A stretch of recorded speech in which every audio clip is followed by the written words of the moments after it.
Hey, what's going on YouTube? This is Sever7, and today we are taking a look at the Poikilo Knives Large Prism and the Poikilo Knives Small Prism.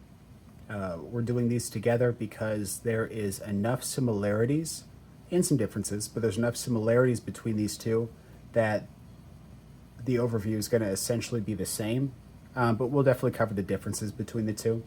Now, of course, we're checking these out with the ultimate goal of seeing if they are worth adding to your collection or worth adding to your daily carry rotation. And these knives were sent in by Poikilo. I do not get to keep them. And they were designed and OEM'd by Poikilo. Now, I do want to say before we get started, super appreciate all the support, the likes, the comments, the subscribers. Please keep doing what you're doing. It has been fantastic, and know that it's appreciated. Sorry for the shake. Now, these two are part of, well, and they're the only two as of right now that make up the EDC series of Poikilo. So Poikilo has their bio, their tactical, their futuristic, and their EDC series. So these two are kind of the theme for EDC, and I'm sure they'll have more in the future. We're going to set this guy, the large prism, off to the side, and we're going to focus on the small prism, even though they're about the exact same size. But we have smooth titanium for the front and the back scale, but we do have some, I don't even really know what you would call them, but we have like a flat and then a slightly angled flat and then another angled flat. And then right down here, the angle changes again. It's not drastic, but it kind of gives this, what would the word be? Like, not tessellated look, but, well, I guess you just have to look at it. But we're angled down here and down here. And then we also have those same angles mirrored on this side. We do have it's not a deep carry. It's a relatively shallow carry clip. This is milled titanium. And you push the button in, and then it lifts up, and then you can slide it into your pocket. This pocket clip has worked just fine for me. I haven't had any issues getting it in and out of the pocket. And then whenever you go to pull it out of the pocket, you just kind of pinch here and pull up. We have no visible hardware whatsoever. So we have nothing, no screws, no pivot, nada. We do have a near full-length backspacer,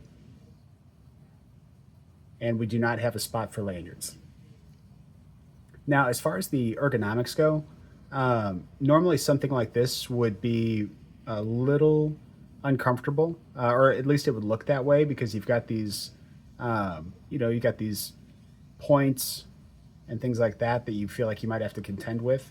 But just having it in hand, no hot spots.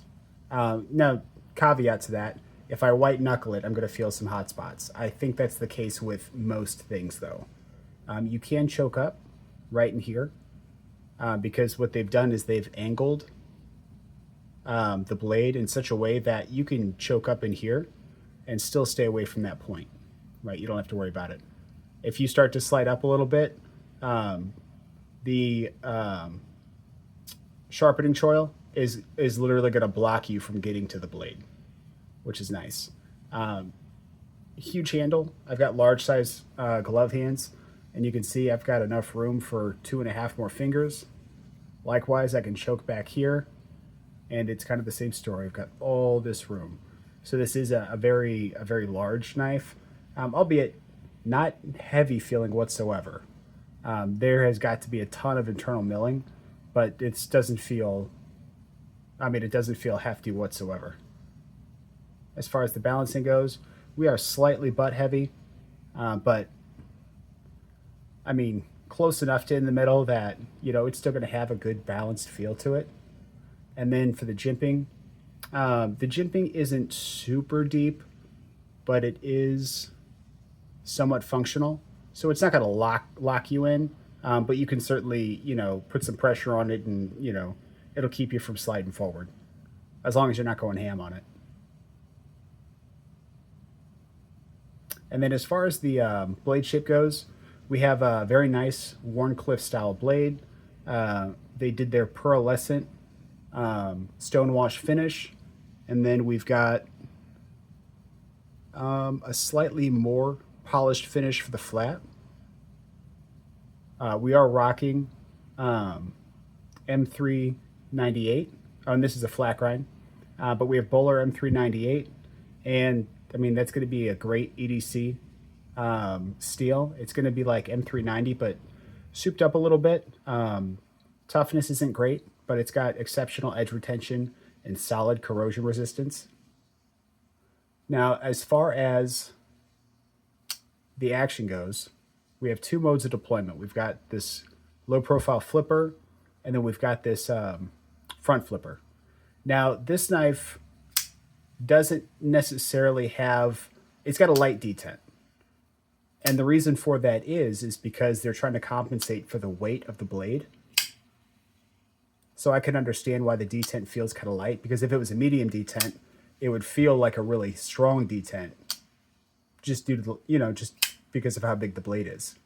What that means though is if you go to front flip it, you have to snap it out.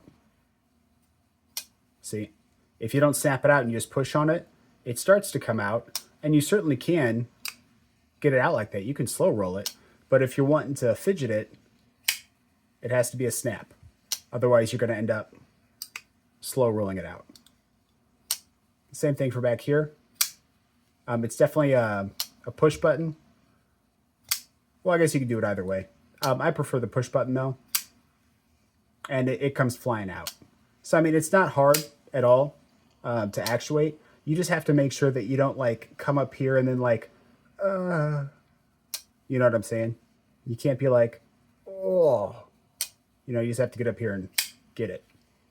Now, one thing that I think is brilliant, and I'm not exactly sure how they did it, but I can put my finger. So like the issue with a lot of front flipper, rear flipper combos is that you'll catch yourself, right? But I can get my finger, like I'm pressing hard against it. Oh, sorry, I did the pressing hard against it. No matter how hard I press against this rear flipper, it still goes in. And that's because it has like an immediate downward trajectory, not an outward trajectory. So like a lot of flippers, before they go down, they tend to go out, and that's what catches you. You can't get caught on this. I mean, even if you're like really gripping into it,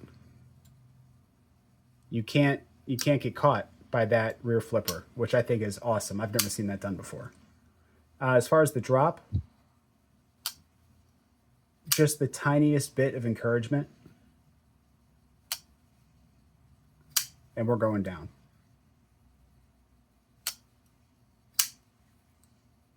The acoustics are fantastic. Acoustics on the way up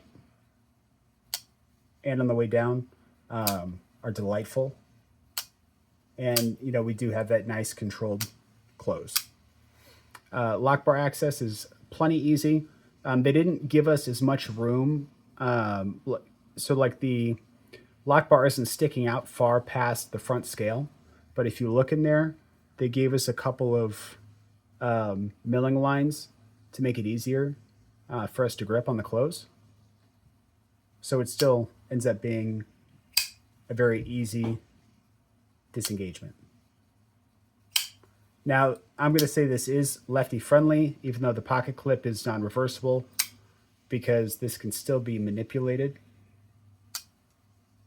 fairly easily for a lefty.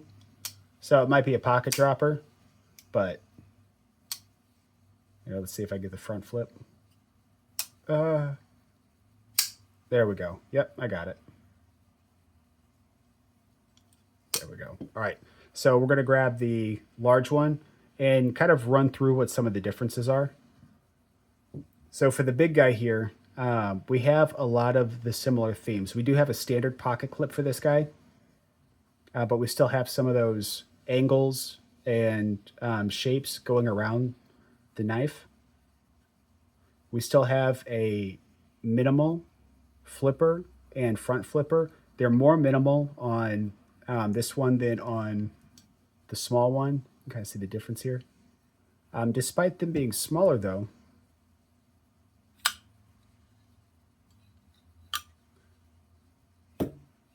oops, they're still very easy to use.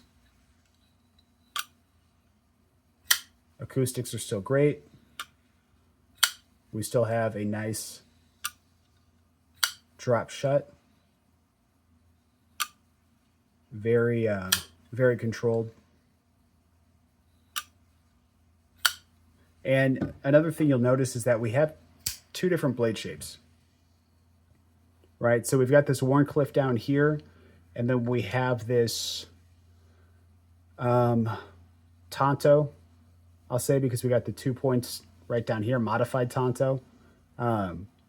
So, you know, I could see the same person being interested in both of these, but I could also see the same person preferring one over the other. I think for myself, I prefer the Wharncliffe blade shape, you know, but I'm sure there's cases to be made for this modified Tonto as well. We've got the same finish across both knives. Both of them are flat grinds. Both of them rock M398. Both are titanium, and both feature zero hardware. Now, this one has a black backspacer, whereas this one just has a plain titanium. Oh, and you know what? I was wrong. There's a spot for a lanyard hole in this one. And then obviously this one has a spot as well. So this large one does have the same detent as the smaller one, where it's a light detent, and that's because of the weight of the blade. So you want to make sure that however you deploy it, if you kind of partially, like kind of limp wrist it, it'll roll out.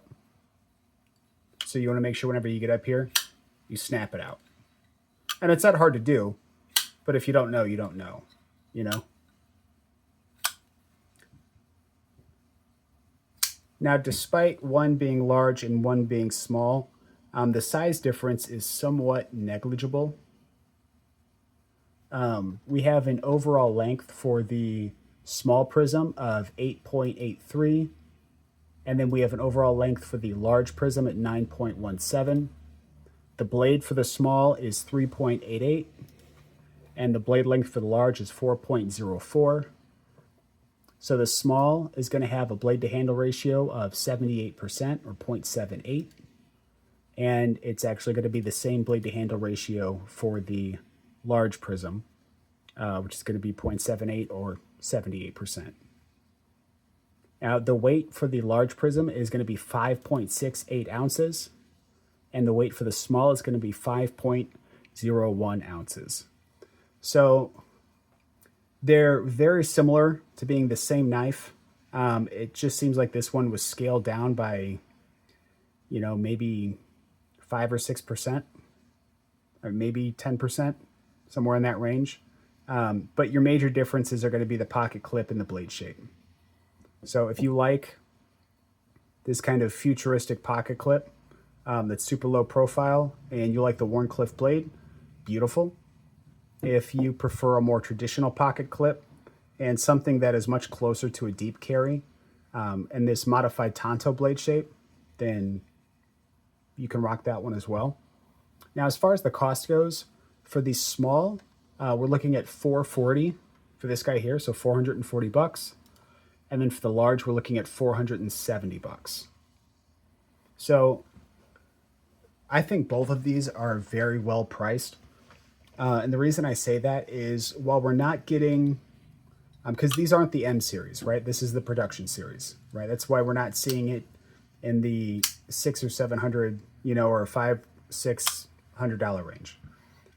But where the cost is coming from, once again, is going to be execution of machining, the precision tolerances, and the materials like the M398. And look, perfectly centered. This one I've used more, so this one might be a little off. Nope, perfectly centered. But also the machining that makes it to where you don't need any hardware. Like, to make it look simple on the outside, things have to be a lot more complex on the inside, right? So all this hidden hardware, no screws visible, things like that. Cramming this much blade into this much handle, all those things take a little extra effort, extra machining, extra time, and that's going to be what's getting that price up to the mid high 400s. Now, for both of these knives, would I collect them or would I carry them? Both. So these would be knives that, for me, while I don't often carry my collection pieces, these are mostly this one. I mean, I still like this one, but if I had to pick, I would go with the small prism. I mean, it's literally the EDC series.